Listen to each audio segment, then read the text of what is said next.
Next, we'll have the superintendent's report.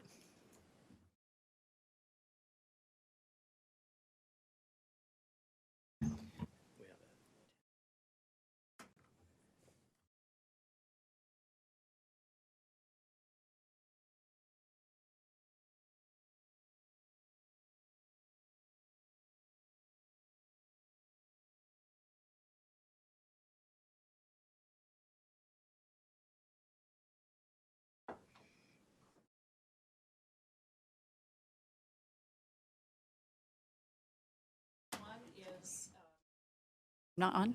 There, I'm on. on. Okay.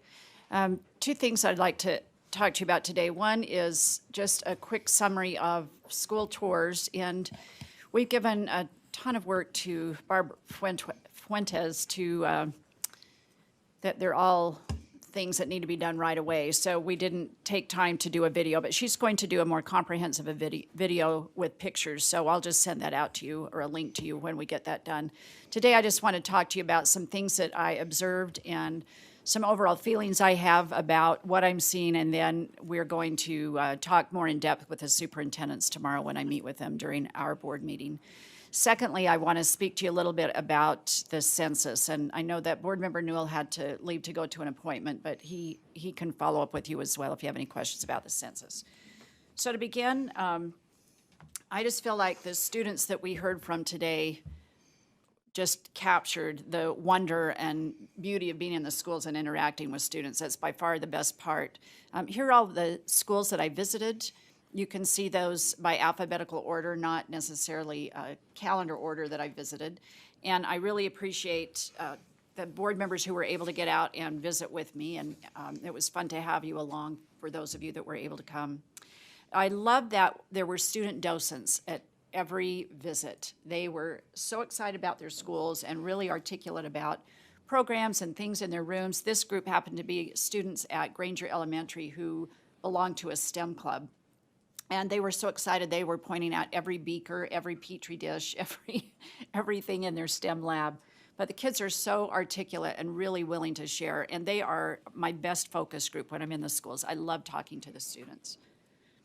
My observation is that their voices are a really powerful form of data. I was telling the young people that presented to us about their AP experience in the hallway that I had a similar experience when I was at Granger High School recently, and it's a huge high school, so the students, it was like running around a track with them, and they were taking me on a tour, and they just suddenly stopped at a classroom, and they said, "Oh, we want you to meet Miss So-and-so, but she's not in the room." And I said, what do you want me to know about her? And they said, "Oh, she's our favorite teacher." And these were AP students, and they said, "She pushes us and challenges us. Kids either love being in her class or hate being in her class because she pushes us and challenges us." And so many of the students that I've spoken with are first-time college attendees. So many of the students who are in leadership positions really have some challenging life stories that they share. And yet the adults in the buildings are working very hard with families to ensure that these students have great and successful experiences. So there really are great things happening at every LEA. And context matters. It matters a lot. So I visited the largest district in the state, Alpine, and the smallest, Daggett, and you can imagine that their needs were very, very different. I was pleased to see how social and emotional learning and civic learning and character education is taking root at a more comprehensive level and a scaled up level, instead of it just happening a week during the school year or one day celebrating something. It's becoming an integrated part of the school day. I was really happy to see so many settings where feedback has become an integrated part of the work for students and for teachers. And where feedback is integrated into the system as a way of being, that's where you see schools really on the move. For example, at Minersville Elementary in Beaver County, that is a school that has been in turnaround, and it's been a comprehensive school on comprehensive school improvement as a Title I school. The principal and the teachers talked to me, and these numbers are off, so I shouldn't even be quoting them publicly, but it was something like they were at 14% proficiency in English language arts, and within 2 years got to 49%. And in talking to them about how they made that giant leap in just a couple of years, it was hyper-focused with families on literacy. And they not only brought in more paraeducators, but spent an inordinate amount of time on professional learning. And it was quality professional learning because they were constantly giving the paraeducators and the teachers feedback, and they were engaged in that kind of culture. The PTA was really focused on literacy as well and helping bring the culture of the students into the school. So their theme for that month was reading around Brazil. So they brought the culture of Brazil, and there were physical icons of Brazil all over the halls. But really, just thinking about how feedback, where kids can tell you how they're doing, and to see that very visibly was powerful. And I saw that in a lot of schools that have made huge gains.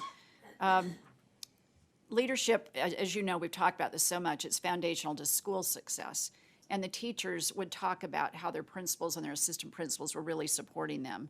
And you could just see the enthusiasm. Now, mind you, when I go to a larger school district where there are or even a smaller one where there are multiple schools, they're taking me to the things they want me to see. And my hope is that we have leadership built in, that every school is led by a fabulous leader. That will impact teacher retention as well as student success. So your initiative that you supported with leadership, I really appreciate that. And it's something that, as we're on the Hill, that we're going to ask for as one of your 5 priorities, that we really support growing leaders. And this is something you all know, but really, when you see effective teaching in the classroom, it's amazing to watch. And it's not just about effective teaching, but it's the relationship. You can't have one or the other. And on social media, I see a lot of postings about, well, you just have to care about the kid. We're too focused on academics. Well, I've seen teachers who really care about kids, but they don't teach well. And so kids aren't learning. And you have to have both for success. And so to be able to observe teachers like you heard from Ms. Johnson today is really powerful when you see in the classroom the evidence-based practices that they're using. And then last but not least, when I was in a system talking to their local board, superintendent, their school principals, teachers, and parents, and you could see that whole system was aligned and everybody was on the same page. It was really, really powerful. I love when a superintendent, regardless of how small or large the district is, can articulate where best practices are happening in leadership and classroom instruction in the school and how it's making a difference. That was very powerful to see that alignment. So, walking away from the visits this year, thinking about what we can do to improve, when you hear talk about equity, like we heard today, and people being really focused on making program decisions and funding decisions based on principles of equity, based on your definition, meaning that students have the resources and support they need when they need it most, or when they need it every day. When that is the foundational basis for decision-making, better decisions are made, and we're getting better outcomes. I think we really need to scale up instructional quality and not be afraid to say so. I'm going to be more bold about that. I always feel ill at ease when I'm walking down a school hallway and the principal wants to take me into a classroom to see a great teacher. I want to be able to pop into every classroom because I'm thinking they know I'm here, and how must a teacher feel knowing that I'm going into a certain classroom and not their classroom? So I want every teacher to have the support they need to be their very best self. I believe that a lot of our teachers just don't know what they don't know in terms of instructional practices. So I believe that it's something that as a board we could take on to really support scaling up instructional quality. And one of your asks of the legislature is around professional development for that purpose with early learning. We really need to invest school leaders. I've already talked about that. But one of the things that we've done this year that's been unique is to really support those who supervise principals. And they've been left out of the equation for far too long. We're expecting a lot of our school principals, and yet those who supervise, it's usually in that space of compliance. And while that's important, they're not always getting the kind of support they need to give feedback to principals around school culture and climate and working with parents and instructional quality and some of those things that really make for a successful leader. And then last but not least, I just am so proud of our strategic plan where they're the right things to focus on. And if we continue to just focus on those 4 goals and be really clear and intentional about it, that we can really make a difference statewide. So I'll shift from that. Oh, I had to point out this teacher. I so appreciate, I have to shout out to all the teachers and principals who I was in and out of rooms, and I really appreciated the teachers who just didn't miss a beat. I'm sure it was very unnerving to know that the state superintendent was coming into your classroom. And I watched them just go on as if I weren't there. And it happened on Halloween even. And so, yeah, I know, imagine that. I visited Paiute District on Halloween, and I was at Marysville Elementary, little tiny elementary, and they just were plugging along like I wasn't even there. And the same at Circleville Elementary. In fact, some of the best STEM education I've seen was on Halloween Day, where they were creating spider webs out of toothpicks and string and making these webs. They had a plastic spider and they had these dimensions and they had to create a web that the spider wouldn't fall through, working in these little groups. And they were graphing in math and doing a lot of great stuff. They had their candy out on the table and they were graphing, and so all sorts of good work going on. But I have to give a public shout out to the many teachers and principals who, I know it was stressful, and they were just so great when I walked into their classrooms. They just carried on as if I wasn't there. So I want to move into the census. Now, I get that you can't see these numbers, and this is in your backup. But I think it's really important as a board that we support the census, the forthcoming census.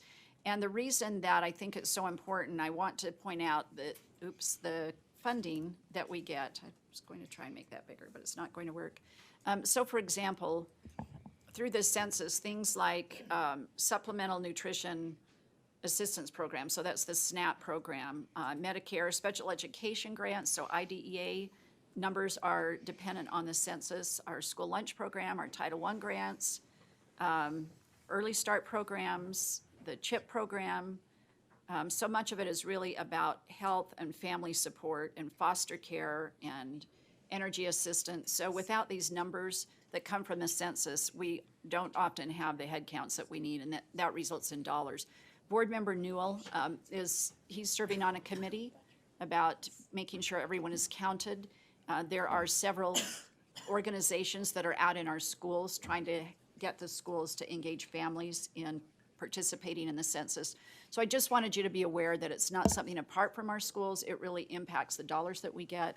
And our schools are working with communities to make sure that all the kids get counted. So that's my report. Great report. Questions or comments from board members? I'm Thanks. seeing none. Thank you.